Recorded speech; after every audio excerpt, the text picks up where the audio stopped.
Welcome to Pioneer Eye on Sports. I'm Ryan. The Preds dropped Game 1 in the Stanley Cup playoffs, losing to the Canucks 4-2. Jason Zucker and Ryan O'Reilly both scored in the game, but the Predators were stung by a quick 2-goal rally from Vancouver within a 12-second span. Game 2 is on Tuesday. Esports has joined the sports scene across the state. Sam Wilson discussed with Tim Amex of the Athletics Committee how Vol State is involved. Tell us a little bit more about Vol State's esports. I know esports is something that's new and upcoming and sort of the new thing for sports, so tell us more about it. Yeah, so we're pretty excited about this. Our first foray into esports was this past fall, where we hosted a Madden tournament on campus, and the tournament actually was open to the community as well, so anybody could come and play. It was a fantastic event. We had probably about 60 people here playing, but the age range was anywhere from 9 to 39. I mean, we had people of all age ranges in there playing, cheering each other on, and that sort of stuff. And at that particular event, students were very interested in us hosting another event, but they wanted us to do basketball. So the spring event, there's been one at Cookeville, which happened this past Tuesday, and there's one tonight on the Gallatin campus, and we're playing NBA 2K24. And we're also looking at possibly doing something a little more family-friendly in the fall as classes start for Mario Kart. It's really about what the students are asking for. So we're getting feedback from the students at the events and other ways in order to decide what we do. And we've been doing this in partnership with Meta, which is the Facebook company. So they're actually the major sponsor for the event, and it helped us with equipment rental and that sort of thing, and usually have representatives at the games. So right now there's not an official esports team. It's pretty much every person for themselves, but we are looking at possibly creating a formal college esports. It would be considered a club sport.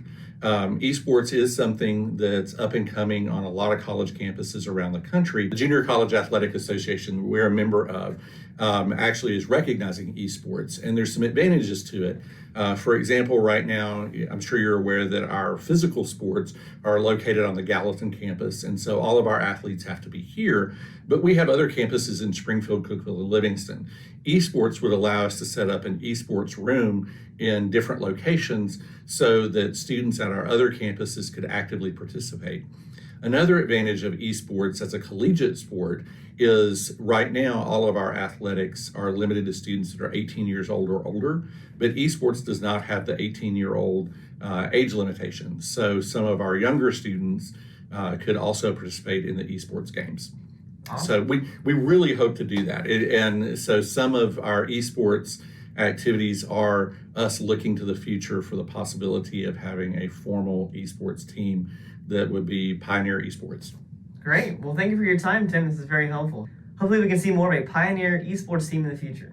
I do too. It's really a lot of fun to watch people play and to cheer each other on. Vanderbilt pitcher J.D. Thompson was ejected from Saturday's game versus Florida after umpires found a strange substance on his arm.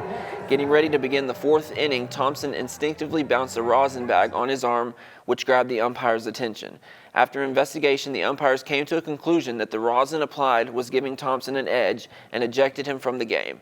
Vandy went on to lose the contest 2-6.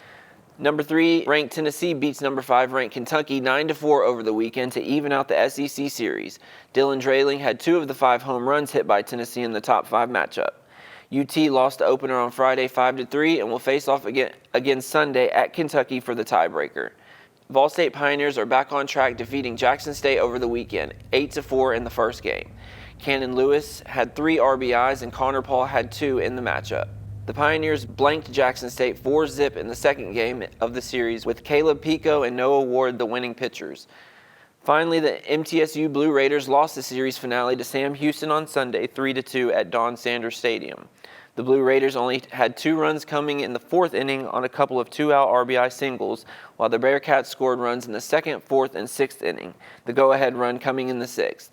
The now 24-16 Blue Raiders will travel to Clarksville on Tuesday to take on Austin Peay at 6 p.m.